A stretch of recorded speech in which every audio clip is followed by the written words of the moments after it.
గురించి మనం తెలియాలంటే, ఆయన కనికరాన్ని గురించి మనకు తెలియాలంటే, ఆయన గొప్పతనాన్ని గురించి మనకు తెలియాలంటే, ఆయన ఎంత మహిమ గలవాడో ఆ మహిమను గురించి మనం తెలుసుకోవాలి అంటే, ఆయన చేసిన త్యాగము ఎంత గొప్పదో మనకు తెలియాలి అంటే వాక్యాన్నే చదవాలి. పౌలు ఫిలిప్పీ పత్రిక రాస్తూ అసలు సిలువ అంటే అర్థం ఏంటో, నిర్వచనం ఏంటో అక్కడ చెప్తాడు. ఈ రోజున సిలువ అంటే చాలా మందికి తెలియట్లా. సిలువ అంటే ఏదో అవసరానికి వచ్చేసి, అవసరమైనప్పుడు వచ్చి సిలువ దగ్గరికి వచ్చి సిలువే శరణాయన పాట ఉంది కదా, ఆ విధంగా వచ్చి అవసరం తీర్చుకోవటానికి సిలువను వాడుకుంటున్నారు. కానీ నిజంగా సిలువ దగ్గరికి వచ్చినటువంటి నీకు ఆ సిలువే జీవితంగా మారిందా? ఆ సిలువే నీ జీవితంగా మారిందా? నిజంగా ఆ సిలువే నీ జీవితంగా మారితే నీ జీవితము అనేక మంది జీవితాలను వెలిగించేదిగా ఉంటుంది. నిజంగా సిలువే నీ జీవితంగా అనేక మంది జీవితాలు వెలిగించబడతాయి. ఆ విధంగా ఉంటున్నామా? యేసుక్రీస్తు ప్రభు జీవితంలో ఆ సిలువ యొక్క నిర్వచనం కనబడతా ఉంది. పౌలు ఫిలిప్పీ సంఘానికి రాస్తూ 2వ అధ్యాయం 5వ వచనం చెప్తాడు, ఆయన క్రీస్తు కలిగిన ఈ మనసు మీరును కలిగి ఉండమని. ఆ కింద 3 ప్రాముఖ్యమైన విషయాలు చెప్తాడు. ఏంటి అంటే ఆయన విడిచిపెట్టి వచ్చాడు పరలోకాన్ని విడిచిపెట్టి ఈ భూమి మీదకి వచ్చాడు. ఏం విడిచిపెట్టాడు ఆయన పరలోకంలో? ఆయన మహిమంతటి విడిచిపెట్టాడు. ఆయన మహిమంతా విడిచిపెట్టాడు. ఆయన ఎంత మహిమ గలవాడు! మనం యెషయా గ్రంథం 6వ అధ్యాయం చదివితే, ఆయన మహిమను చూడలేక దూతలు 2 రెక్కలతో తమ ముఖమును, 2 రెక్కలతో తమ కాళ్ళను కప్పుకుంటూ 2 రెక్కలతో ఎగురుతూ ఉన్నారు. అంత మహిమ గలవాడు ఆయన. ఆ మహిమంతటిని కూడా నా కొరకు నీ కొరకు విడిచిపెట్టి ఈ లోకానికి వచ్చాడు ఆయన. అంతేకాదు, 2వది ఆయన చెప్తాడు, దాసుని యొక్క రూపం ధరించాడు అంటున్నాడు ఆయన. దాసుని స్వరూపం. దాసుడు అంటే అతనికి ఏం హక్కులు ఉండవు. ఇదివరకు దినాల్లో మనుషులను డబ్బులు పెట్టుకునేవారు. యజమానులు ఒక దాసుని కొన్నప్పుడు, దాసుడు అంటే అర్థం ఏంటంటే కొనబడిన వాడు అని అర్థం. ఒక వ్యక్తిని కొన్నప్పుడు ఆ యజమానికి ఆ వ్యక్తి మీద సమస్తమైన హక్కులు ఉంటాయి. ఏమి చేసినా ఎవరు అడగటానికి వీలు లేదు. దాసునికంటూ సొంత నిర్ణయాలు ఉండవు. దాసుని పని ఏంటంటే యజమాని ఏం చెప్తే అది చేయటమే.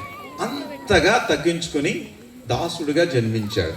అంతేకాదు, తనను తానైన రిక్తునిగా, అంటే పరలోకములో ఉన్నప్పుడు సూర్యుడు కలుగుగాక అంటే కలిగాడు. అంత అధికారం ఉన్నటువంటి దేవుడు ఈ లోకానికి వచ్చినప్పుడు ఆయన అధికారం ఏమీ లేనట్టుగా ఈ లోకములో జీవించాడు. సిలువ అంటే ప్రియమైన దేవుని బిడ్డలారా, మన అవసరం కొరకు రావటం కాదు. యేసు ప్రభు జీవితంలో సిలువ ఏంటో కనపడతా ఉంది అక్కడ. ఈ దేవుడు చేసినటువంటి త్యాగం ఏంటో, ఎందుకొరకు పరలోకం నుంచి భూమి మీదకి వచ్చారో తెలియాలి అంటే దేవుని వాక్యం చదవకపోతే నీకు ఎలా తెలుస్తుంది? దేవుని గురించిన సంగతులకి నీకు నాకు ఏమి తెలియవు. దేవుని గురించి ఇంకా తెలుసుకోవాలంటే దేవుని వాక్యాన్ని చదవాలి. ఎవరికి ఆసక్తి ఉంటుంది అంటే, క్రొత్తగా ఎవరైతే జన్మిస్తారో, మారు మనసు పొందకుండా పాపములో జీవించే వారు దేవుని వాక్యాన్ని చదవరు. ఎందుకని? చదవాలన్న ఆసక్తి వారికి ఉండదు. వారు లోకాన్ని ప్రేమిస్తూ ఉంటారు కనుక, లోకం మీద ఆసక్తి కలిగి ఉంటారు కనుక, దేవుని మీద ఆసక్తి ఏది కూడా ఉండదు కనుక దేవుని వాక్యాన్ని చదవరు వాళ్ళు. కానీ నువ్వు ప్రభువుని తెలుసుకుంటే, మార్పు చెందితే, నీలో ఉండవలసినటువంటి ప్రాముఖ్యమైనటువంటి లక్షణం ఏంటి అంటే, దేవుని వాక్యం అంటే ఆసక్తి ఉండాలి. దేవుని వాక్యాన్ని దివారాత్రులు ధ్యానించమని దేవుని వాక్యం చెప్తూ ఉంటే, ఎంత వాక్యాన్ని ధ్యానిస్తూ ఉంటున్నావు నీవు? దేవుని వాక్యం నీకు తెలియకపోయినట్టు దేవుని గురించి ఏం తెలియదని అర్థం. దేవుని వాక్యము ఎంత గొప్పదంటే, దేవుని వాక్యం రాయబడిన మాట ఏంటంటే, ఈ వాక్యము సజీవమైనది. కనపడటానికి అక్షరాలే కనబడతా ఉంటాయి, కానీ అది సజీవమైన లివింగ్ వర్డ్, సజీవమైనటువంటి వాక్యం అది. హెబ్రీ పత్రికలో పౌలు అంటున్నాడు, సజీవమై బలము కలదై 2 అంచులు గల ఎటువంటి ఖడ్గము కంటెను వాడిగా నుండి ప్రాణాత్మలను కీళ్లను మూలుగును విభజించునంత మట్టుకు దూరుచు హృదయం యొక్క ఆలోచన తలంపులను. అంత శక్తి ఉంది దేవుని వాక్యానికి. లోపలికి ప్రవేశిస్తుంది, నీ లోపలకు చొచ్చుకుపోతుంది. ఎప్పుడు అంటే నువ్వు ఆసక్తిగా దేవుని వాక్యాన్ని చదివితే. కాబట్టి నువ్వు పరలోక రాజ్యం చేరతావో చేరవో, అసలు చిన్న బిడ్డకు ఉండాల్సిన లక్షణాలు ఏమైనా ఉన్నాయో ఒకసారి పరిశీలన చేసుకుందాం ఈ రాత్రికాల సమయంలో. చిన్న బిడ్డలు ఎప్పుడు కూడా పాలు తాగుతూ ఉంటారు. ఎన్నిసార్లు తాగుతారో తల్లికి కూడా తెలియదు. రక్షించబడిన ప్రతి వ్యక్తి కూడా దేవుని వాక్యం అంటే అంత ఆసక్తి కలిగి ఉంటాడు.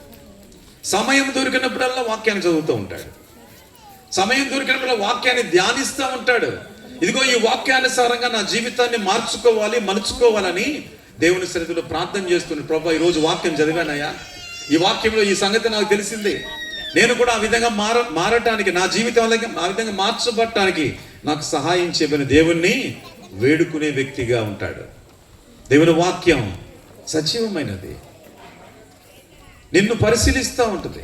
నువ్వు దేవుని వాక్యాన్ని నిజంగా చదువుతూ ఉంటే ప్రియమైన దేవుని బిడ్డలారా, నీ జీవితంలో ఉన్న ప్రతి అవిధేయత కనపడుతూ ఉంటుంది. వాక్యాన్ని ఎలా పోల్చాడు తెలుసా? అద్దంగా పోల్చాడు. అద్దంలో చూస్తే ఏం కనపడుతుంది? వేరే వాళ్ళది కనపడుతుంది. నీ ముఖం నా ముఖం కనపడుతుంది. నీ జీవితం నా జీవితం ఎలా ఉందో వాక్యపు వెలుగులో చూడాలి. దేవుని వాక్యాన్ని చదువుతున్నప్పుడు నీ జీవితం ఎలా ఉందో, నా జీవితం ఎలా ఉందో తేటగా కనపడుతూ ఉంటుంది. అంత సజీవమైన వాక్యం దేవుని వాక్యం. మరి ఆ వాక్యం చదవాలని ఆసక్తి కలిగి ఉన్నావా? నువ్వు నిజంగా మార్పు చెందితే, నిజంగా మారు మనసు పొందితే నీలో ఈ ఆసక్తి ఎంతగా ఉంటుందో, ఎంతగా ఉంటుందో. ఒకసారి కాదు బైబిల్ చదవటం, 2 సార్లు కాదు బైబిల్ చదవటం, ఎన్నిసార్లు చదివినా ఆ యొక్క ఆసక్తి తగ్గదు. ఎందుకంటే ఒక్కొక్కసారి, రెండోసారి కొత్త విషయాలు, మూడోసారి, 10వసారి రకరకాల కొత్త విషయాలను దేవుడు తెలియజేస్తూ ఉంటాడు. దేవుని గురించిన జ్ఞానం మనకు కావాలి. దేవుడు అది ఆశపడుతూ ఉన్నాడు. నువ్వు బలులు అర్పించడం కాదు. దేవుడు అంటున్నాడు పాత నిబంధనలోనే, నేను బలులను కోరట్లా, కనికరమనే నేను కోరుతూ ఉన్నాను. యేసుక్రీస్తు ప్రభు ఈ లోకంలో ఉన్నప్పుడు శాస్త్రులు పరిశీలిస్తే ఇదే మాట చెప్తారు. ఆయన, మీకు ఈ మాట యొక్క అర్థం తెలుసా? వెళ్ళి తెలుసుకోండి. మొదట దేవుని వాక్యంలో సంగతులు తెలుసుకోవాలి. ఈ దేవుని వాక్యం రాయబడిన సంగతులు నీకు తెలియాలి అంటే మామూలుగా చదివితే అవి అర్థము కావు. పరిశుద్ధాత్మ దేవుడు మనకు సహాయము చెయ్యాలి. ఆత్మ ప్రత్యక్షతలు మనకు కావాలి. నువ్వు ప్రార్థన చేస్తూ ఉంటున్నావా?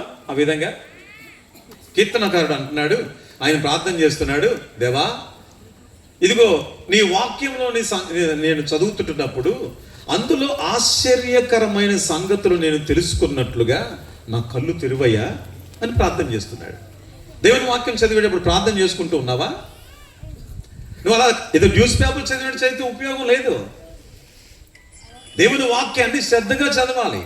నువ్వు మోకరించి ప్రార్థన చేస్తున్నప్పుడు దేవునితో నువ్వు మాట్లాడుతూ ఉన్నావు.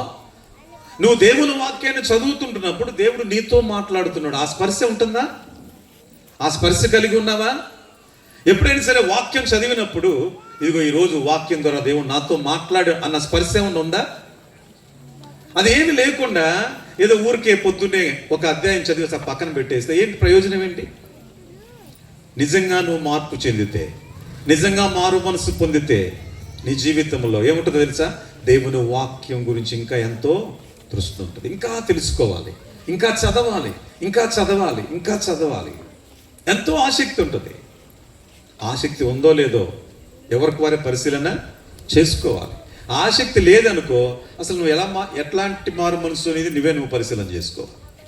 నువ్వు పొందిన మారు మనసు నిన్ను పరలోకం తీసుకెళ్తుందో లేదో ఆలోచన చేయాలి. మీరు మార్పు నుండి బిడ్డల వంటి వారైతే తప్ప పరలోక రాజ్యము చేరదని ఎలా చెప్తున్నాడు ఆయన? నిశ్చయముగా. క్రైస్తవ లోకంలో ఒక చెడు అభిప్రాయం ఉంది. ఏంటి అంటే బాప్తీసం పొందితే పరలోకం వెళ్ళిపోతారు. బాప్తీసం చాలా మందికి అదే ఆలోచన. అందుకని బాప్తీసాలు తీసేసుకుంటూ ఉంటారు. సరైన మార్పు ఉండదు. సరిగ్గా దేవుని దగ్గరకు వచ్చి పాప క్షమాపణ పొందిన అనుభవం ఉండదు. దేవుని సన్నిధిలో పాపాలు ఒప్పుకొని విడిచిపెట్టినటువంటి పరిస్థితులు ఉండవు. కానీ వచ్చి బాప్తీసం తీసేసుకొని ఏమనుకుంటా ఉంటారు? నేను పరలోకి వెళ్ళిపోతాం అనుకుంటా. వెళ్తారా? నువ్వు బాప్తీసం పొందినంత మాత్రం పరలోకం వెళ్ళావు. నువ్వు నిజంగా మారు మనసు పొందితే నీలో ఈ లక్షణాలు ఉండాలి, నాలో ఈ లక్షణాలు ఉండాలి. దేవుని వాక్యం పట్ల ఆసక్తి ఉండాలి. దేవుని వాక్యాన్ని ఎన్నిసార్లు అయినా చదువుతూ ధ్యానిస్తూ దేవుని వాక్యంతో గడిపే వారంగా ఉండాలి. ఎందుకంటే ఇది సజీవమైన వాక్యం. దేవునికి వచ్చిన జ్ఞానం అంతా కూడా మనకు తెలియాలంటే వాక్యాన్ని చదవాలి. దివారాత్రులు చదివేవాడు ధన్యుడు. ఎలా ఉంటాడంటే అతడు నీటి కాలువ యోరను నాటబడినదై ఆకు వాడక తన కాలమందు. ఎంత తెలుసు మనకి, ఎందుకు చదవలేకపోతున్నాం? ఎందుకు చదవట్లేదంటే ఆసక్తి ఉండట్లా. ఎందుకు ఆసక్తి ఉండట్లేదంటే హృదయము లోపల సరైనటువంటి మార్పు రాలా, అందుకే చదవలేకపోవటం. లోపల గనక సరైన మార్పు వస్తే వాక్యాన్ని చాలా ఎక్కువగా ప్రేమిస్తాం, వాక్యాన్ని ధ్యానిస్తాం, వాక్యానుసారంగా జీవించటానికి దేవుని సహాయాన్ని మనం కోరుకునే వారంగా ఉంటాం. కాబట్టి ఏ విధంగా ఉందో, నువ్వు నిజంగా ఇలాంటి లక్షణం కలిగి ఉన్నావో లేవో ఆలోచన చేయాలి. 2, చిన్నపిల్లలకు ఉండే ఒక లక్షణం ఏంటంటే చిన్నపిల్లలు దేని గురించి కూడా చింతించరు. ఏమైనా ఉందా? చింత ఉంటుందా చిన్నపిల్లలకి? ఏమి చింత ఉండదు. మరి మనం ఎలా ఉంటున్నాం? దేవుని వాక్యం ఎంతో తెలుసు. యేసుప్రభు ఏం చెప్పారు కొండ మీద ప్రసంగంలో? ఏం చెప్పారు? నేనంతా సైలెంట్ అయిపోయారు. ఈయనేంటి ఫుల్ రివర్స్లో వస్తున్నాడనే? ఉన్నదే చెప్తున్నాను నేను, కొత్తగా ఏం చెప్పట్లా. వాక్యంలో ఉన్నదే చెప్తా ఉన్నా. యేసుప్రభు కొండ మీద ప్రసంగంలో ఏం చెప్పారు? ఏమి తిందుమా, ఏమి త్రాగుదుమా, ఏమి ధరించుకుందుమా అని మీరు చింతించవద్దు. ఇవి అన్నీ మీకు కావాలనని పరలోకపు తండ్రికి తెలుసు. ఆయనకి తెలుసు. నీకు ఆహారం లేదన్న సంగతి తెలుసు, నీకు అనారోగ్యం అన్న సంగతి తెలుసు, నీ బిడ్డలకు ఫీజు కట్టాలన్న సంగతి తెలుసు, నీకు మంచి వస్త్రాలు లేవన్న సంగతి తెలుసు, నా ఇల్లు కారిపోతుందన్న సంగతి తెలుసు, అని తెలుసు ఆయనకి. ఆయనకి తెలియదంటూ ఏమి లేదు. ఆయనకి తెలియదేమనుకొని ఒకటే మోకరించి చెప్తా ఉంటాం మనం ప్రార్థన. ఏంటది? అది లేదయ్యా, ఇది లేదయ్యా, అది కావాలయ్యా, ఇది కావాలయ్యా. ఇది అసలు ప్రార్థనే కాదు. ప్రార్థన అంటే నీ ఆత్మీయ జీవితాన్ని గురించి అడగాలి దేవుణ్ణి. అంతేగాని భూ సంబంధమైన వాటి గురించి అడుగుతూ అదే ప్రార్థన అనుకుంటే ఎట్లాగా? నువ్వు నిజంగా మార్పు చెందితే చింత ఉండదు. యేసుప్రభు చెప్తూ ఉన్నారు, మీకు ఏమి కావాలో పరలోకపు తండ్రికి తెలుసు. అంతేకాదు, అన్యజనులు వీటి నిమిత్తమై చింతిస్తారు. అన్యజనులు అంటే ఎవరు? దేవునిని ఎరగని వారు, నిజదేవుణ్ణి తెలుసుకొని వారు. నిజదేవుని వారికి తెలియదు కనుక వారికి ఎప్పుడు చింత.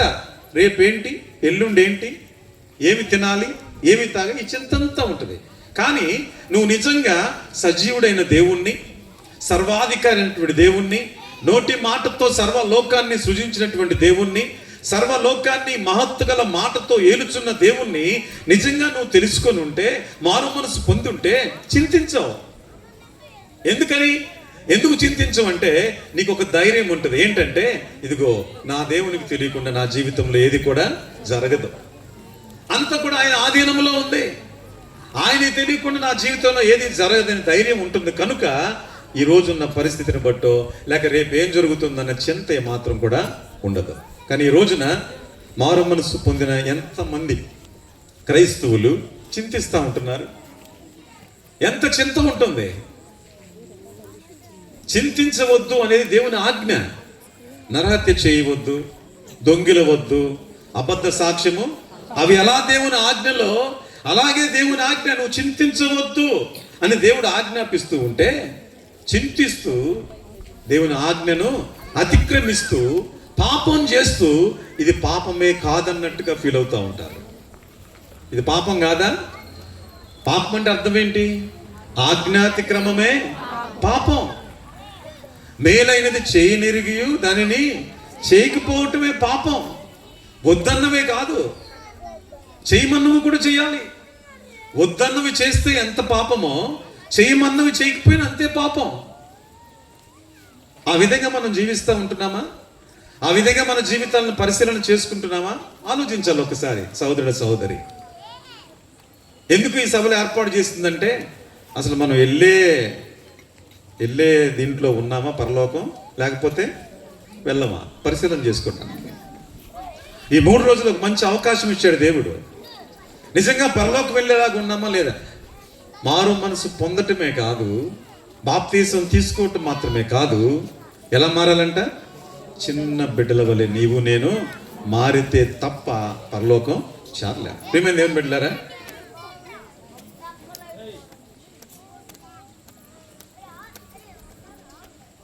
మానవుని జీవితం ఎంత స్వల్పమో, ఎప్పుడు ఏం జరుగుద్దో ఏమీ తెలియదు.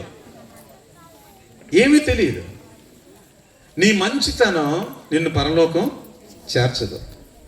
ఈరోజు ఉదయాన్నే మార్నింగ్ నేను ఒక ఫోన్ కాల్ వచ్చింది నాకు. చర్చిలో ఒక సిస్టర్ ఉన్నారు, ఆమె పేరు శాంతి. ఆమెకు కళ్ళు కనపడవు సహోదరికి, కానీ చదువుకుందామే, ఉద్యోగం కూడా చేస్తూ ఉంటుంది. ఆమె ఫోన్ చేసి, బ్రదర్ రోజు నన్ను ఆటోలో ఆఫీస్కి తీసుకెళ్తాడు, మరలా ఆటోలో ఇంటికి తీసుకొస్తాడు. నన్ను ఎంతో, నాకు ఒక చిన్న బిడ్డలాగా నన్ను ఎంతగానో చక్కగా చూసుకుంటాడు. ఇంట్లో కావలసినవన్నీ కూడా తీసుకొచ్చి పెడుతూ ఉంటాడు. ఎక్కడికంటే అక్కడ నాకు సహాయం చేస్తూ ఉంటాడు. మంచివాడు, చాలా మంచివాడు. కానీ రాత్రికాల సమయంలో చనిపోయాడు బ్రదర్ అని చెప్పి దుఃఖపడుతుంది ఆమె. నాకు తెలుసు ఆ కుర్రాడు 35 సంవత్సరాలు ఉంటాయేమో, అంతే, జస్ట్ 35 years. ఆటో తోలుతూ ఉంటాడు, కానీ అందరిలాగా ఉండడు. ఆటో చాలా చక్కగా తోలుతాడు, మాట కూడా చాలా చక్కగా నిదానంగా ఉంటుంది. చాలా మంచి వ్యక్తి. ఎప్పుడు ఏమీ ఎదురు చెప్పటాలు కానీ ఇట్లాంటివి ఏమి ఉండవు. అక్కడ అడ్డుగా ఉంది, కొంచెం తీమన్నా ఇప్పుడే తీసేస్తాను, చక్కగా ఒబీడియంట్గా ఉంటాడు, మంచివాడు. సడన్గా చనిపోయాడు. ఇద్దరు పిల్లలు. ఆ సహోదరి ఎంతో దుఃఖపడతా ఉంది. నాకే పొద్దున ఇంకొక తమ్ముడు కనపడి, అన్న రాత్రి మేము ఇద్దరం కలిసి ఆటోలో అక్కడికి వెళ్ళామన్నా, ఏదో పెయింట్లు కొనుక్కోవడానికి వెళ్ళాం. రాత్రి నాతో కలిసి ఎదురు కలిసి టీ కూడా తాగామన్నా. ఉదయానికల్లా లేడు. పిల్లలు, చిన్నపిల్లలు 7వ క్లాసు, ఇంకొక 6వ క్లాసు చదువుతున్నారు. ఏంటి వాళ్ళ పరిస్థితి? మానవుని జీవితం ఎప్పుడు ముగిసిపోతుందో ఏమాత్రము కూడా తెలియదు. యవ్వన ఆయుష్ ఎంతో ఎవ్వరికీ తెలియదు. ఈ లోకంలో జీవించేది కొద్ది కాలమే. ఎప్పుడు ఈ లోకాన్ని విడవాలో తెలియదు. నువ్వు దేవుని వాక్యాన్ని ఎంతగా వింటూ కూడా, దేవుని కూర్చున్న సంగతులు తెలిసి కూడా, పరలోకం ఉందని తెలుసు, నరకం ఉందని తెలుసు, మరణిస్తే ఏదో ఒక చోటుకు వెళ్ళాలని తెలుసు, అయినప్పటికీ సరే సరిగ్గా దేవునికి లోబడకుండా, మారు మనసు పొందినట్టుగా ఆ మారు మనసుకు తగిన ఫలాలను ఫలించకుండా జీవితాన్ని డొల్లిస్తూ, ఒకవేళ ఏదైనా జరిగితే ఎక్కడికి వెళ్దాం అనుకుంటున్నాం? ఎక్కడికి వెళ్తావు? మరణం వస్తే, మరణిస్తే ఎక్కడికి వెళ్దాం అనుకుంటున్నావు? ఆలోచన చేస్తా ఉన్నావా? నీలో ఉన్న మంచితనం అక్కడికి తీసుకెళ్ళదు. నువ్వు ఇతరులకు చేసిన మేలేది నేను అక్కడికి తీసుకెళ్ళదు. నువ్వు మార్పు చెంది చిన్న బిడ్డ లాంటి మనసు నీవు కలిగి ఉంటే తప్ప పరలోక రాజ్యము చేరలేవు. ఆలోచించు ఒకసారి. చిన్నపిల్లలకు ఎటువంటి చింత ఉండదు, దేని గురించి చింత ఉండదు వారికి. మరి ఈ రోజున క్రైస్తవులను చెప్పుకుంటున్న నీవు ఎంత చింతిస్తున్నావు? పిల్లలకు పెళ్ళి అవ్వకపోతే చింత, పెళ్ళి అయిన తర్వాత పిల్లలు పుట్టకపోతే చింత, పిల్లలు పుట్టినాక స్కూల్లో సీట్ వస్తుందో రాదో, మంచి స్కూల్లో, అదొక చింత. ఎన్ని చింతలో? ఏం ఆధారపడుతున్నావు దేవుని మీద? నీవు దేవుని వైపు ఏం చూస్తున్నావు విశ్వాసంతో? ఏంటి భక్తి అంటే? ఊరికి ఆదివారం వెళ్ళి కాసేపు కూర్చొని వచ్చేయడమా? లేక నేర్చుకున్న పాటలు పాడే భక్తి అది? లేక నిలబడి ఆరాధన చేస్తే అదే భక్తి? అంతరంగంలో సరైన మార్పు రాకుండా, అంతరంగ జీవితంలో మార్పు అనేది కలగకుండా పరలోక రాజ్యం చేరటం అనేది ఇంపాసిబుల్, అసాధ్యం. నీకు ఎంత పాటలన్నా వచ్చుగాక, బైబిల్ వాక్యాలు ఎన్నన్నా నీకు తెలుసుగాక, నీ జీవితంలో మార్పు లేకపోతే ప్రయోజనం లేదు. ఏమాత్రం కూడా పరలోక రాజ్యం చేరలేవు. వయసుతో సంబంధం లేదు. ఎప్పుడు వస్తుందో మరణం తెలియదు, ఏ రీతిగా వస్తుందో తెలియదు. రాత్రి కనపడిన వారు ఉదయాన్ని కనపడట్లా. ఇలాంటి పరిస్థితుల్లో ఏంటి నీ జీవితం? ఆలోచించు ఒకసారి. నువ్వు దేవుని సన్నిధికి వస్తున్న వాక్యాన్ని వింటున్నావు. ఒకవేళ నువ్వు మారు మనసు పొంది ఉంటే బిడ్డలాగా మార్పు చెందేవా? ఆలోచించు ఒకసారి. ప్రభు చెప్తా ఉన్నాడు, ఏమంటున్నాడు? మీరు దేని విషయమే చింతించొద్దు. అన్ని జనులు ఆ విధంగా దేవుని ఎరగిన వారు చింతిస్తారు. మీరు చేయవలసింది ఒకటే, మొదట నా రాజ్యాన్ని, నా నీతిని మొదట వెతుకుతున్నావా? ఈ రోజున మనుషులు దేన్ని వెతుకుతున్నారు? దేవుణ్ణి వెతకట్లా. దేన్ని వెతుకుతున్నారు? డబ్బును వెతుకుతున్నారు, డబ్బు వెంట పడుతున్నారు. దేవుని వాక్యం మనం చదువుతాం, కీర్తనలో దేవుడు అంటున్నాడు, వివేకము కలిగి దేవుని వెతుకువారు ఎవరైనా కలరేమో అని పరలోకము నుండి ఆయన నరులను పరీక్షిస్తా ఉన్నాడు. ఎవరైనా వెతుకుతున్నారా నన్ను?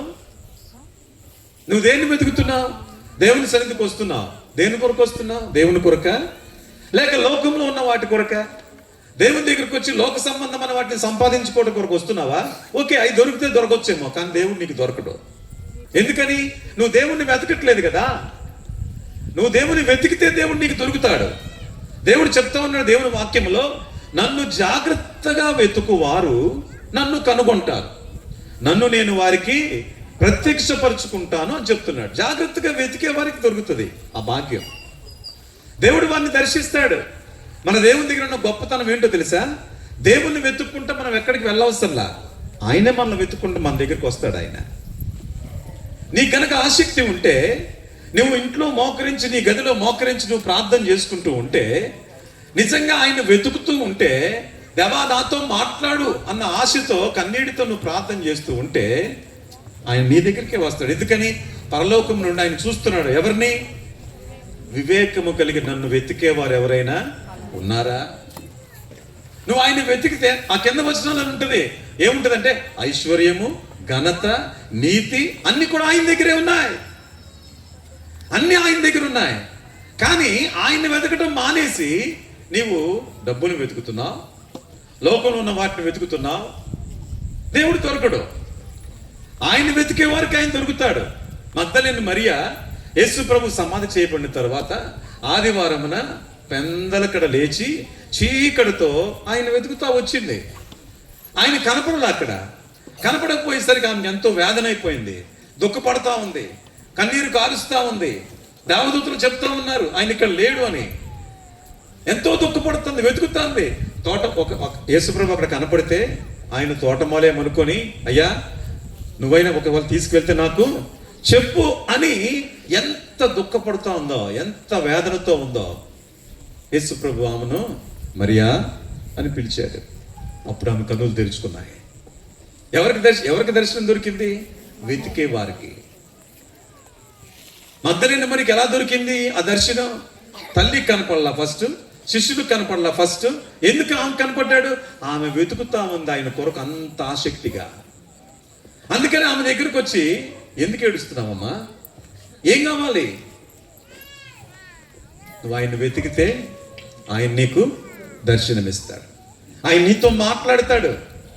నిజంగా అట్లాంటి ఆత్మ ప్రత్యక్షత నీకు కలిగితే అప్పుడు నిజమైన మార్పు నీలో ఉంటుంది. అప్పుడు నీలో దైవిక సంబంధమైన లక్షణాలు అప్పుడు కనబడతాయి. అది లేనంత వరకు, ఆత్మ ప్రత్యక్షత అనేది నీకు కలగనంత వరకు, మారు మనసు పొందానని చెప్పినా, బాప్తీసు పొందినా ఏం మార్పు ఉండదు లోపల. ఓకే, వచ్చేళ్ళటమే. ఆదివారం రోజునే కనపడేది.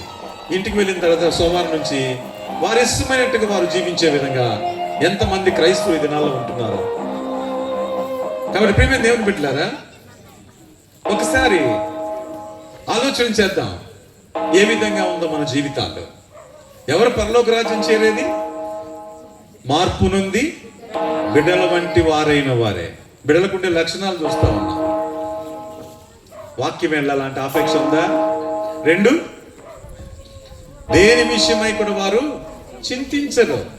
3, చిన్న బిడ్డలు తల్లి మీద ఆధారపడి జీవిస్తూ ఉంటారు. వారంతటికి వారు ఏం చేసుకోలేరు. వారంతటికి వారు ఏమీ చేసుకోలేరు.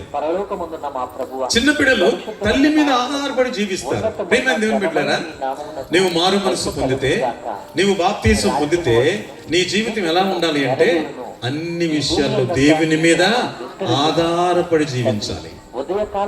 దేవుని మీద ఆధారపడగలుగుతూ ఉన్నావా? దేవుని మీద ఆధారపడిన జీవితాన్ని జీవిస్తూ ఉంటున్నావా? ఆలోచించు ఒకసారి. దేవుడు ఆదాము హవ్వలను సృజించినప్పుడు ఆయన ఉద్దేశం ఏంటంటే మానవుడు దేవుని మీద ఆధారపడి జీవించాలన్న ఉద్దేశంతో సృజించాడు. అందుకనే ఇశ్రాయేలుకి ఈ యొక్క సత్యాన్ని నేర్పించడానికి అనేక రీతులుగా వారిని నడిపించాడు. అరణ్యంలో వారు వెళుతున్నప్పుడు మన్నా కురిసేది. సంవత్సరానికి ఒకసారి కురిసేదా? ప్రతిరోజు. ఎందుకని? ఆయన చెప్పాడు ఏంటి, ఏ రోజుకి ఎంత అవసరమో అంతే, అంతకంటే ఎక్కువ తీసుకుంటే ఎందుకది? ఎందుకంటే ప్రతిదినం ఉదయాన్నే లేచిన తర్వాత వారు దేవుని వైపు చూడటం నేర్చుకుంటారు అని, దేవుని మీద ఆధారపడి జీవించడం నేర్చుకుంటారు అని వారికి నేర్పించటానికి ఆ విధంగా చేశాడు దేవుడు. దేవుని యొక్క ఉద్దేశం అది. దేవుని ఉద్దేశం ఏంటంటే నీవు దేవుని మీద ఆధారపడి జీవించాలి అని. చిన్న బిడ్డలు తల్లి మీద ఆధారపడి ఏం చేసుకోలేరు. తల్లి మీద సంపూర్తిగా ఆధారపడి జీవిస్తారు. నువ్వు దేవుని మీద ఆధారపడి ఉన్నావా? ఆలోచించు ఒకసారి. నీ జీవితంలో నువ్వు తీసుకునే నిర్ణయాలు దేవుని సన్నిధిలో ప్రార్థించి నిర్ణయాలు తీసుకుంటున్నావా? బైబిల్లో దావీదు అనే వ్యక్తి మనకు తెలుసు. ఆయన దగ్గర ఉన్నటువంటి ఒక మంచి లక్షణం ఏంటి అంటే అన్ని విషయాల్లో ఎక్కువగా ఒక 2 విషయాల్లో తప్ప మిగతా విషయాల్లో దేవుని దగ్గర విచారణ చేసేవాడు. దేవుని దగ్గరికి వెళ్ళి ప్రార్థన చేసేవాడు. నేను వీళ్ళని తరమనా, ఒకవేళ తరిమితే నాకు నా వారు దొరుకుతారా, ప్రతిదాన్ని అడిగేవాడు. ఎందుకంటే దేవుని మీద ఆధారపడి ఉన్నాడు కనుక. ఈ రాత్రికాల సమయంలో నువ్వు నిజంగా మారు మనసు పొందితే దేవుని మీద ఆధారపడి జీవిస్తూ ఉన్నావా, లేక నీ సొంత జ్ఞానం మీద జీవిస్తూ ఉన్నావా? దేవుని మీద ఆధారపడి జీవిస్తున్నావా, లేక నీకు సొంత జ్ఞానం మీద జీవిస్తూ ఉన్నావా? చిన్న బిడ్డలు వారి సొంత జ్ఞానం మీద ఏం జీవించలేరు. వారు ప్రతి దానికి తల్లి మీదే ఆధారపడతారు. తల్లి మీదే. తల్లి వచ్చి చేసేంత వరకు వారు ఏమీ చేసుకోలేనటువంటి పరిస్థితి. నిజంగా నీవు నేను అలా మారు మనసు పొందితే అన్ని విషయాల్లో దేవుని మీద ఆ విధంగా ఆధారపడతాం. ఆ విధంగా ఆధారపడతాం. మన సొంత నిర్ణయాలు తీసుకోం. మన సొంత నిర్ణయాలు తీసుకోం. మన సొంత ఆలోచన ప్రకారం ముందుకు వెళ్ళాం. నేను వింటున్నారా లేదా? ఇంత అటు ఇటు చూస్తూ ఉన్నారు కొంతమంది. వినండి కాసేపు వాక్యం, మేలు కలుగుతుంది. ఒక పిచ్చి పిచ్చి జోకులు, పిచ్చి పిచ్చి కథలు చెప్తే ఏం ఉపయోగం లేదు. వాక్యం ఉన్నట్టు ప్రకటించేవారు తక్కువైపోతున్న దినాలు ఇది. వాక్యం వింటే మేలు కలుగుతుంది. వాక్యాన్ని అంగీకరిస్తే నీ జీవితం అద్భుతంగా మార్పు చెందుద్ది. చిన్న బిడ్డలు తల్లి మీద ఆధారపడి జీవిస్తారు. నువ్వు ఆధారపడుతున్నావా దేవుని మీద? నువ్వు దేవుని మీద ఆధారపడకుండా ఎలాగ పరలోక రాజ్యం వెళ్తావు? నీవు ఎలాగ వెళ్తావు? ఆలోచిస్తూ ఉన్నావా? మరణం ఎప్పుడో తెలియదు. ఎప్పుడు వస్తుందో ఎవరికి తెలియదు. మరణిస్తే పరలోక రాజ్యం వెళ్తాను అన్న ధీమా ఉందా? ధైర్యం ఉందా? ఎంతమందికి భయం? మరణం అలా ధైర్యం ఉంటే మరణం అంటే భయం ఉండదు. ధైర్యం ఉన్న వారికి మరణం అంటే భయం ఉండదు. ధైర్యంగా ఉంటారు, సంతోషంగా ఉంటారు. పౌలు అంటున్నాడు, జీవిస్తే బ్రతుకుడు క్రీస్తే, చావైతే నాకు మహామేలు. భయమే లేదు. దేవుని బిడ్డలు ఎవరికి కూడా చావంటే భయం ఉండదు. ఎందుకని? వారు మరణిస్తే ఆయనతో కూడా ఉంటాము అన్నటువంటి నిరీక్షణ వారు కలిగి ఉన్నారు కనుక, ఆ ధైర్యం వారు కలిగి ఉన్నారు కనుక. ఈ రాత్రికాల సమయంలో నీకు ఆ నిరీక్షణ ఉందా? నీకు ఆ ధైర్యం ఉందా? ధైర్యం ఉంటే భయం ఉండదు. ఈరోజు ఎంత భయమో, ఎంత భయమో. మరణం అంటే ఎంత భయమో. ఎందుకంటే నువ్వు ఆయన మీద ఆధారపడి జీవించలేకపోతున్నావు కనుక. నువ్వు ఆధారపడితే దేని గురించి భయం ఉండదు. మరణమైన దేవుడు నన్ను పిలిస్తే అనుకోవచ్చు, బిడ్డలు ఉండొచ్చు, కుటుంబం ఉండొచ్చు, కానీ వారి గురించి ఎవరు తీసుకుంటారు కేర్? దేవుడే తీసుకుంటాడు కేర్. దేవుడే చూస్తాడు. నీతిగా నీవు జీవిస్తే దేవుని వాక్యం ఏం చెప్తా ఉంది? దావీదు అంటున్నాడు, నేను ఒకప్పుడు చిన్నపిల్లలాగా ఉన్నాను, ఇప్పుడైతే ముసలివాణ్ణి అయ్యాను. నీతిమంతుల బిడ్డలు విడవబడుట కానీ వారి సంతానము భిక్షమెత్తుట కానీ నేను చూచి ఉండలేదు అంటున్నాడు. నీవు నీతిగా జీవిస్తే నీ బిడ్డలను ఎన్నడూ దేవుడు చేయి విడవడు. నువ్వు నీతిగా జీవించకపోతే నీకెంతో భయం ఉంటుంది. ఏంటో రేపొద్దున నా బిడ్డల పరిస్థితి ఏంటో, ఏమవుతుందో. నీతిగా జీవించగలుగుతున్నావా? దేవుని మీద ఆధారపడి ఉండగలుగుతున్నావా? ప్రతి విషయంలో దేవుని మీద ఆధారపడి నిర్ణయాలు తీసుకుంటున్నావా? దేవా నీ చిత్తం, నా ఇష్టం కాదయ్యా, నీ చిత్తం ఏంటో చెప్పయ్యా అని అడుగుతున్నావా? నేను అంతకుముందు కూడా వచ్చినప్పుడు చెప్పా, పాపానికి మూలమంతా ఎక్కడుందంటే మన ఇష్టంలోనే ఉంది. మన ఇష్టమే పాపానికి మూలం, అక్కడే మూలం మొదలవుతుంది. అందుకని కొంతమంది మాటల్లో నా జీవితం నా ఇష్టం. ఎక్కడికి వెళ్తారు అనుకుంటున్నారు వాళ్ళు? నరకానికే వెళ్తారు వాళ్ళు, నిత్య నరకానికే. నీ ఇష్టమైనట్టుగా నువ్వు జీవిస్తే వెళ్ళేది నరకమే. కానీ దేవుని చిత్త ప్రకారం జీవిస్తే పరలోక రాజ్యం చేరగలుగుతాం. పరలోక రాజ్యం చేరగలుగుతాం. పరలోక రాజ్యం చేరాలి అంటే నీ ఇష్టం కాదు, దేవుని చిత్తం. దేవుని చిత్తం నెరవేరాలి. ఆ విధంగా ప్రార్థన చేస్తున్నావా దేవుని సన్నిధిలో? ప్రభువా, నా ఇష్టం కాదయ్యా, నీ చిత్తం నా జీవితంలో నెరవేర్చయ్యా అని అడగగలుగుతున్నావా? అడగలేదు. ఎందుకంటే భయం. దేవుడు ఏం చెప్తాడో కదా. పెళ్ళిళ్ళప్పుడు అన్నీ చూసుకుంటాం ముందే కదా, అన్నీ మనకు నచ్చేసింది బాగా. ఎందుకని? అన్ని విధాలు మనకి అన్ని అనుకున్నట్టుగా నచ్చేసింది. దేవుని సన్నిధిలోకి వచ్చి ఒకటే ప్రార్థనిక, ఏమని? దాన్ని స్థిరపరిచయ్యా. అట్లా కాదు, ప్రభువా చూసి వచ్చాం, నీ చిత్తం ఏంటో చెప్పని ప్రార్థన చేస్తారా? మన ఇష్టాన్ని దేవుని మీద రుద్దటం, ఇదా ప్రార్థన అంటే? అది నీ ఇష్టం. నీ ఇష్టం కాదు చేయాల్సింది, నా ఇష్టం కాదు, దేవుని చిత్తం చేయాలి. అది ఎంతో ఆశీర్వాదం, అది ఎంతో మేలు. కానీ ప్రియమైన దేవుని బిడ్డలారా, ఆలోచించే. నువ్వు మారు మనసు పొందుండొచ్చు, మంచిదే. కానీ చిన్న బిడ్డలాగా మారావా? అలాంటి మార్పు కలిగిన జీవితాన్ని నువ్వు జీవిస్తూ ఉన్నావా? ఎన్ని చూసావు ఇప్పుడు? 3 చెప్పండి. ఏంటో? ఒకటేంటి? వాక్యము, వాక్యం వల్ల ఆసక్తి. 2, దేని గురించి కూడా చింతించకుండా ఉండటం. 3, దేవుని మీద ఆధారపడి జీవించటం. 4 చూద్దాం. 4వది, చిన్న బిడ్డలు యథార్థంగా ఉంటారు. ఎందుకని? ప్రసంగి గ్రంథం చదువుదాం ఒకసారి. ప్రసంగి గ్రంథం 7వ అధ్యాయం 29వ వచనం. ప్రసంగి గ్రంథం 7:29 చదవాలి గబా.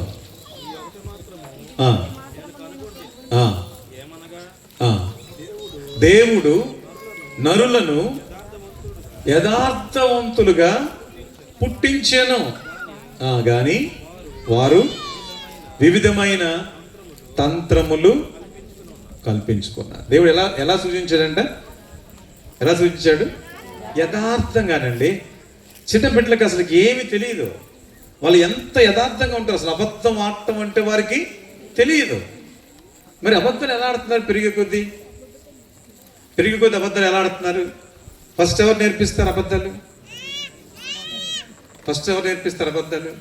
ఇంట్లో తల్లిదండ్రులే. ఇంట్లో నేర్చుకుంటారు వాళ్ళు. ఎందుకంటే తల్లిదండ్రులు మాట్లాడుకుంటూ ఉంటాం, అవన్నీ వింటూ ఉంటారు కదా. చిన్న బిడ్డలు ఎంత యథార్థంగా ఉంటారో. దేవుని బిడ్డలు ఎలా ఉండాలి? యథార్థంగా ఉండాలి. అబద్ధాలు ఆడకూడదండి. అబద్ధం అనేది నోటు వెంట రాకూడదు. క్రైస్తవు ఎంతమందిని చూస్తూ ఉంటాను. నాకు మారు మనసు పొందిన వాళ్ళు చాలా మంది తెలుసు అబద్ధాలు ఆడేవాళ్ళు. ఎంత ఘోరం అసలుకి. ఏమి మార్పు అసలుకి? అది అబద్ధం అంటే ఏదైనా చిన్న తప్పు అనుకుంటున్నారా? తూచి అంటే పోతుంది అనుకుంటున్నారా? అబద్ధం ఎంత భయంకరమైన పాపమో తెలుసా? ప్రకటన గ్రంథం చివరిలో మనం చదువుదాం ఒకసారి. ప్రకటన గ్రంథం 21వ అధ్యాయం 8వ వచనం. పిరికివారును, అవిశ్వాసులను, అసహ్యులను, నరహంతకులను, వ్యభిచారులను, మాంత్రికులను, విగ్రహారాధకులను, అబద్ధికులందరూ అగ్నిగంధకములతో మండు గుండములో పాలు పొందుదురు. ఇది 2వ మరణము. చూడండి, అబద్ధికులు అందరూ ఎక్కడికి వెళ్తారంట? భయం ఉందా క్రైస్తవులకి ఈ రోజున? చిన్న బిడ్డలు ఎంత ఏమి తెలియదు అసలుకి. యథార్థంగా ఉంటారు. మారు మనసు పొందితే ఎలా ఉండాలి? నీవు నేను యథార్థంగా ఉండాలి. యథార్థంగా ఉంటున్నావా? యథార్థంగా మన మాటలు యథార్థమైనవిగా ఉంటున్నాయా?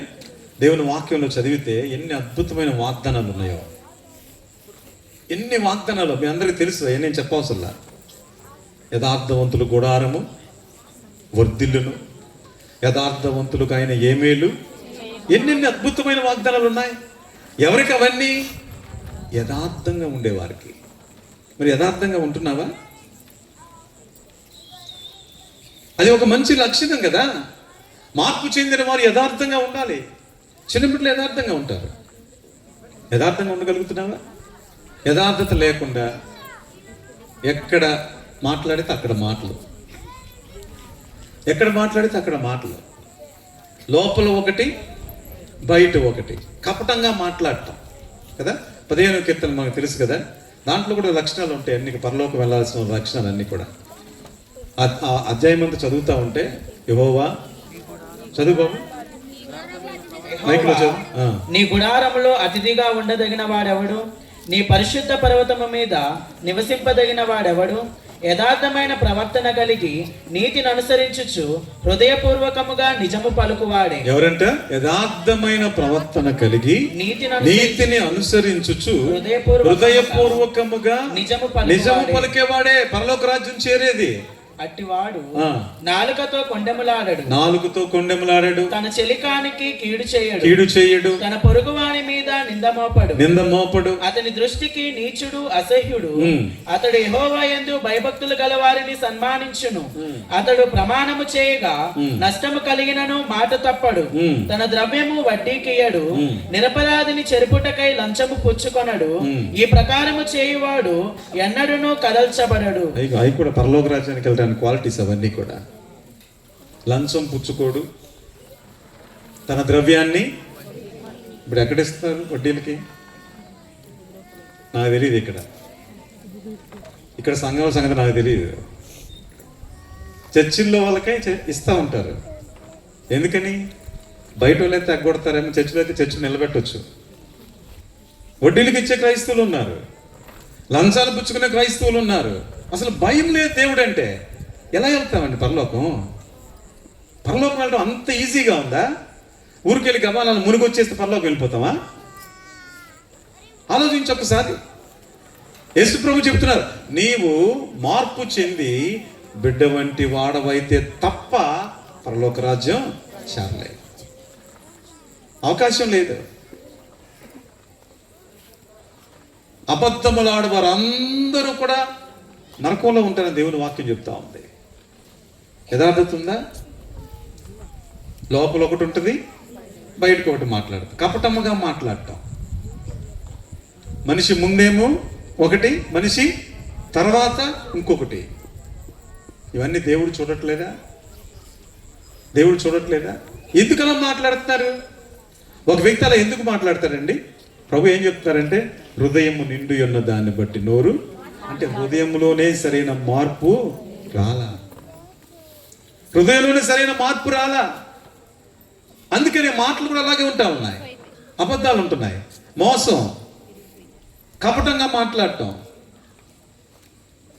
అట్టి వారు పరలోక రాజ్యాన్ని స్వతంత్రించుకోలేరు. చిన్నపిల్లలకు ఉన్న క్వాలిటీ, వారు చాలా యథార్థంగా ఉంటారు. వారి నవ్వు ఎలా ఉంటుందండి? చిన్నపిల్లల నవ్వు, ఉయ్యాల్లో ఉన్నప్పుడు వారి నవ్వు చూడండి ఎంత ప్యూర్గా ఉంటుందో. వారికి ఏమైనా తెలుసా? ఏమీ తెలియదు. మరి మనం కూడా నవ్వుతూ ఉంటాం కదా. ఎట్లా ఉంటుంది మన నవ్వు?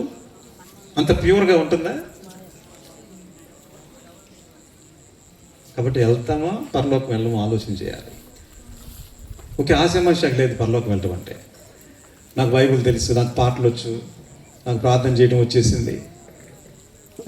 ఈరోజు ఎట్లా అయిపోయిందంటే, కొంచెం ప్రార్థన చేయటం వస్తే, కొంచెం వాక్యం కొంచెం తెలిస్తే నిలబడాలి, వాక్యం చెప్పాలి, పాటలు పాడేయాలి, పాటకి అవకాశం ఇవ్వకపోతే చర్చి మానేయాలి, ఇంకో చర్చికి వెళ్ళిపోవాలి, అక్కడ ఇవ్వకపోతే ఇంకో చర్చికి వెళ్ళిపోవాలి.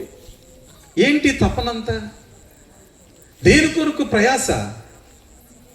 దేవుని వాక్యం ఏమి వింటున్నావు, ఏమి నేర్చుకుంటున్నావు?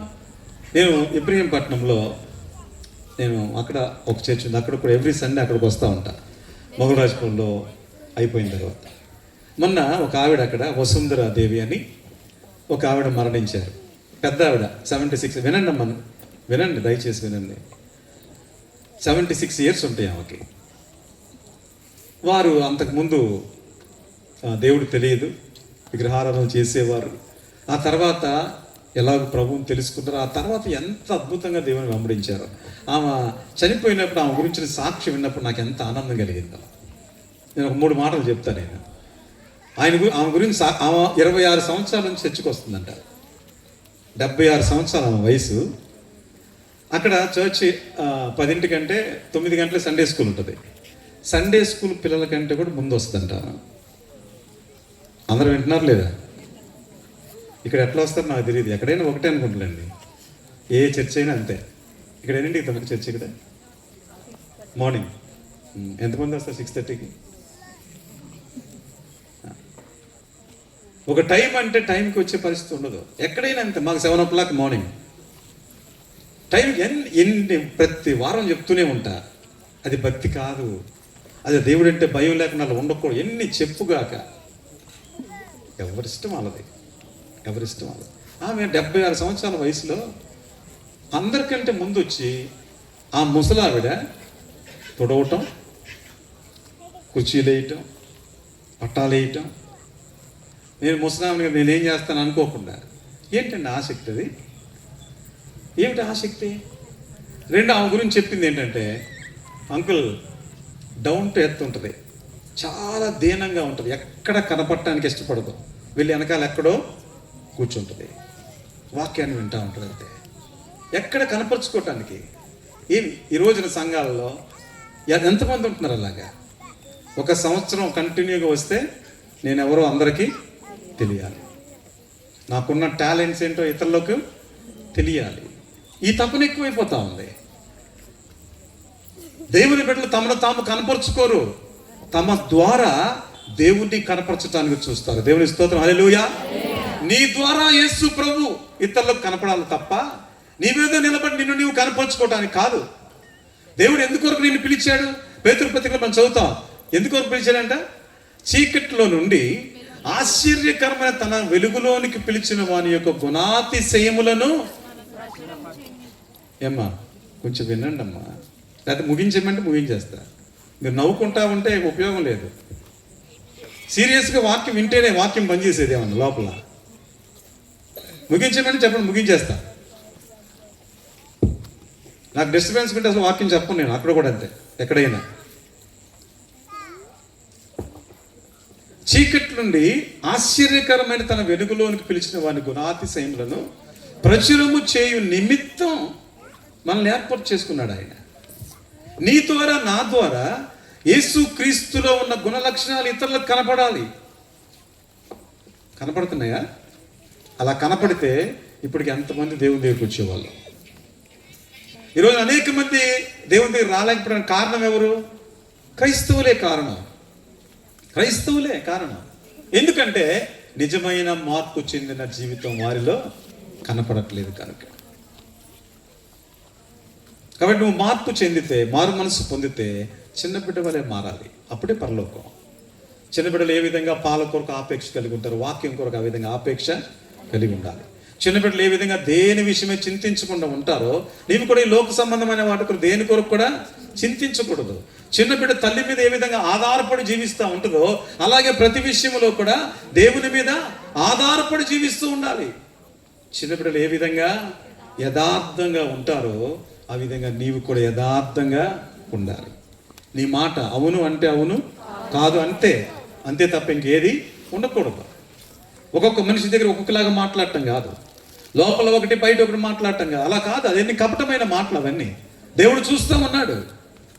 అబద్ధాలు ఆడటం చాలా ఈజీగా మాట్లాడేస్తూ ఉంటారు. ఇవన్నీ కూడా ముందుగానే చెప్పబడ్డాయి.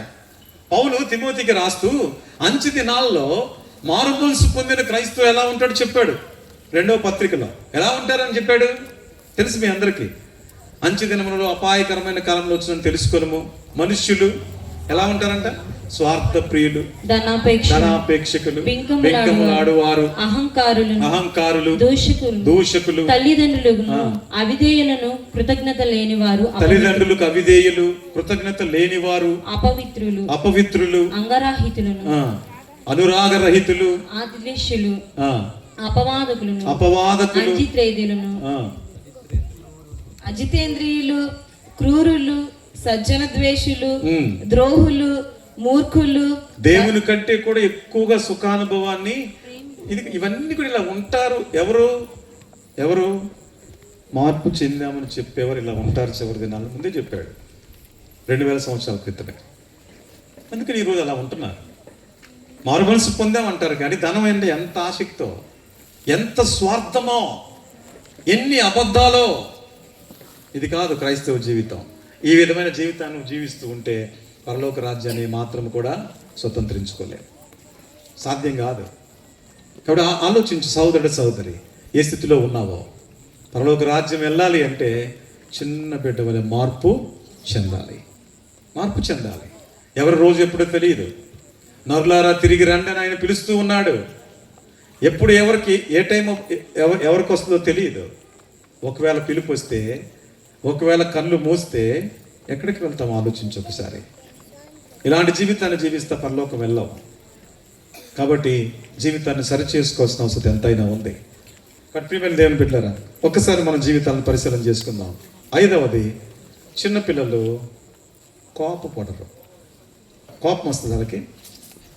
నువ్వు కొట్టు ఎప్పుడైనా ఉయ్యాల్లో చెంప మీద కోపంగా చూస్తారా? ఏడుస్తారు, అంతే. ఏడుస్తారు కానీ నువ్వు కొట్టామని కోపంగా.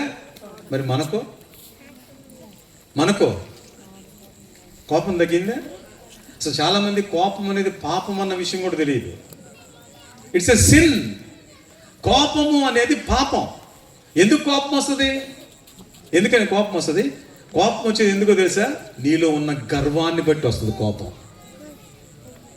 నీలో ఉన్న గర్వాన్ని బట్టి కోపం వస్తుంది. అది పాపం. చిన్నపిల్లలు ఎవరి మీద కోపపడరు. వారిని కొట్టిన, వారిని గిచ్చిన, ఏమన్నా చేంజ్ ఉంటుందా ఫేస్లో? అస్సలు కోపం ఉండదు. మరి మారు మనసు పొందిన వారు ఎంతమంది ఇతరుల మీద కోపంతో ఎంత దుర్భాషలాడుతూ ఉన్నారు, ఇతరుల మీద కోపాన్ని ఉంచుకుంటూ ఉన్నారు. ఈ రోజున సంఘాలకు వెళుతూ కూడా సంఘములోనే ఒకరిని ఒకరు పలకరించుకునేటువంటి పరిస్థితి. ఏంటి కారణం? కోపం, క్షమించలేకపోవటం. ప్రభువేమో మనల్ని ఎంతగానో క్షమిస్తూ ఉంటే, మనలో ఉన్న ప్రతి పాపాన్ని ప్రభు క్షమిస్తూ ఉంటే, మనం మాత్రం ఇతరులను క్షమించలేక వారు ఏదో నన్ను అన్నారనో, దూషించారనో కోపం పెట్టుకుంటూ ఉంటారు. దూషించవచ్చు, ఒకవేళ దూషించినంత మాత్రాన వారిని శత్రువులుగా చూడాల్సిన అవసరం లేదు కదా. ఎందుకు దూషించారు? దేవుడు అనుమతిస్తేనే దూషించగలరు. నూతన నిబంధనలో కాదు, పాత నిబంధనలోనే దావీదు, షిమి అనే వ్యక్తి ఆయన దూషిస్తూ ఉంటే దావీదు అంటున్నాడు, దేవుడే నన్ను దూషించడానికి అనుమతి ఇచ్చాడు. పక్కన ఉన్న వాళ్ళకి కోపం వస్తూ ఉంది. రాజా ఒక మాట చెప్పు, తల తెచ్చేస్తాం, తల నరుక్కొస్తాం అంటే, మీతో నాకేంటి పని?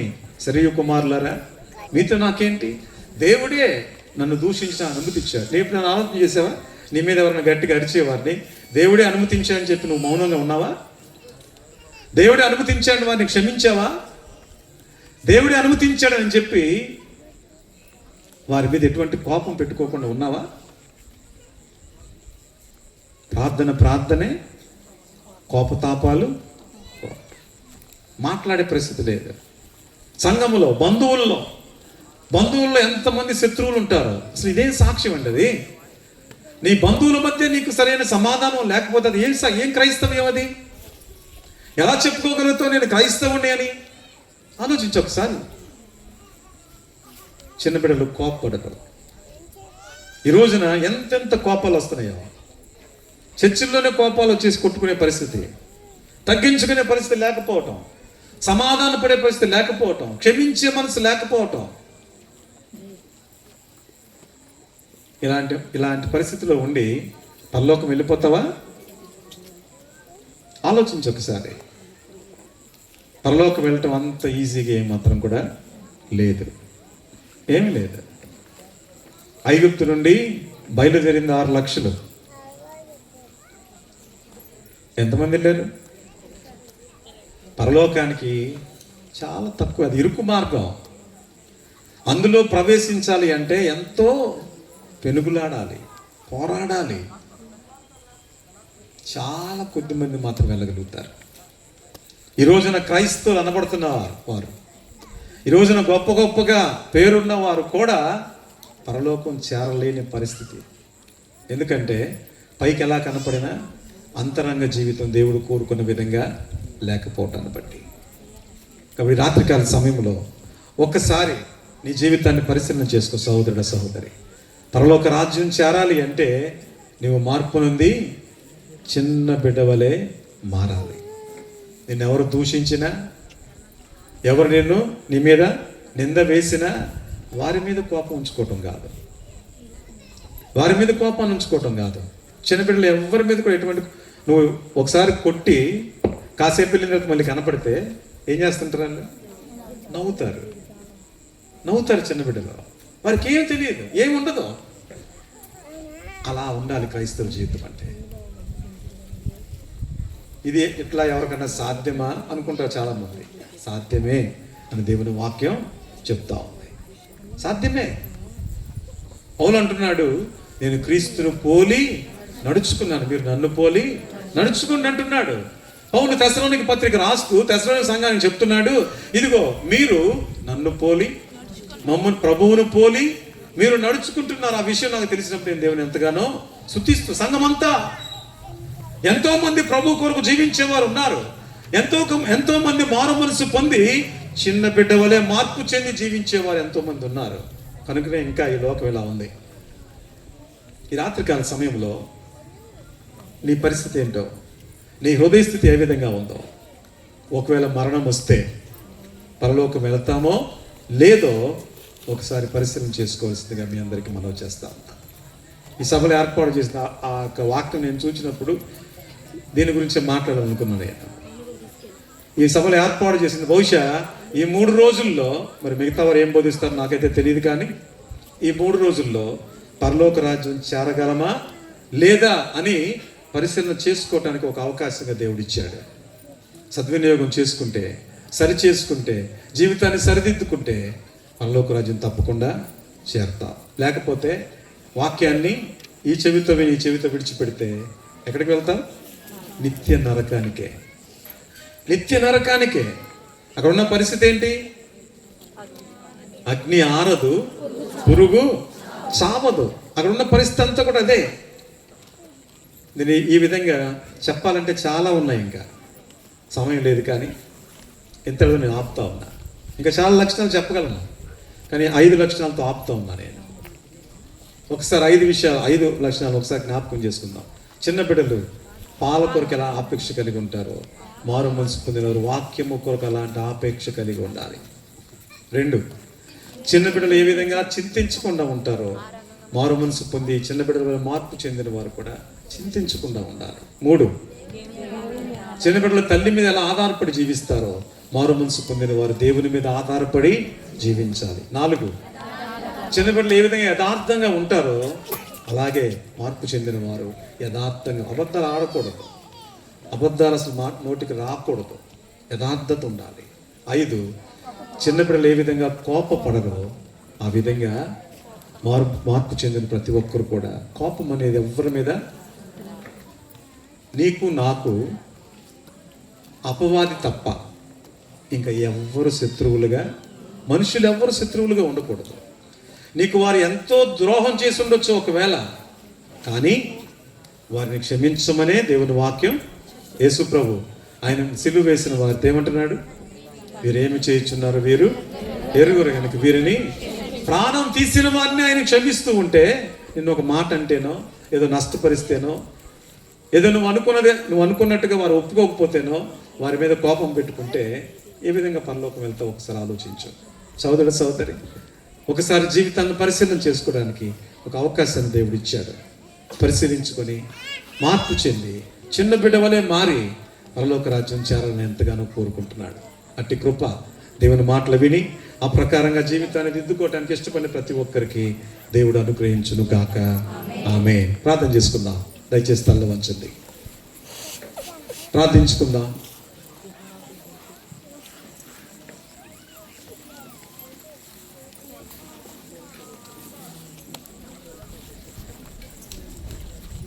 ఒక్కసారి నీ జీవితాన్ని పరిశీలన చేసుకో. నువ్వు ఒకవేళ ఇంకా మారు మనసే పొందకుండా లోకంలో పాపంలో జీవిస్తూ ఉంటే మరణం అనేది ఎప్పుడు వస్తుందో మాత్రం కూడా తెలియదు. మరణిస్తే ఎక్కడికి వెళ్తావో ఒక్కసారి ఆలోచించే. అది భయంకరమైన స్థలం, మరలా తిరిగి వచ్చేటువంటి అవకాశం లేదు. అక్కడికి వెళ్ళిన తర్వాత ఇక మరలా ఇంకో అవకాశం ఏమాత్రం కూడా ఇవ్వబడదు. ఇక్కడ ఉండగానే అనేకమైన తరుణాలు నీకు ఇస్తూ ఉంటుండగా లోబడు, జీవితాన్ని సరిచేసుకో, మారు మనసు పొందు. నువ్వు నిజంగా మారు మనసు పొందితే చిన్న బిడ్డ వలె మారటానికి దేవుని సహాయాన్ని కోరుకో. దేవుడు తప్పకుండా నీకు సహాయం చేస్తాడు. ఆయనతో కూడా సదాకాలం నీవు ఉండాలని కోరుకుంటున్నాడు ఆయన. ఆయన రాజ్యంలో నిన్ను చూడాలని కోరుకుంటున్నాడు ఆయన. ఎప్పుడు అది సాధ్యము అంటే ఈ లోకములో చిన్న బిడ్డవలను మార్పు చెందినప్పుడే సాధ్యం. లేకపోతే పరలోక రాజ్యం చేరటం అసాధ్యం.